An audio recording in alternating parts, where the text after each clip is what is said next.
મોટા વરાછા વિસ્તારમાં સંદીપભાઈ નામના વેપારીએ ઝેરી દવા પી આત્મહત્યા કરી હતી, જેના કારણે આ વિસ્તારમાં રહેતા લોકોમાં સનસનાટી મચી જવા પામી હતી। ત્યારે આરોપીઓનું આજે પોલીસે રિકન્સ્ટ્રક્શન કર્યું છે।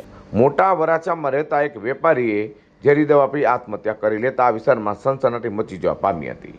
મોટા વરાછા વિસ્તારમાં વેપારી મિતેશભાઈ મિયાણીના ભાઈ સંદીપભાઈ પોતે ઝેરી દવા પી લીધી હતી, કારણ કે તેમને વ્યાજ પર આરોપીઓ ડેનિસ ઉર્ફે જાડિયો, સહદેવ ઢીલા અને સંજય ઉર્ફે વિજયભાઈ પાસેથી ઉછીના પૈસા લીધા હતા। તે પૈસા સંદીપભાઈ આપી દીધા હોવા છતાં પણ વધારાના વ્યાજ તરીકે આરોપીઓ રૂપિયાની ઉઘરાણી કરતા હતા।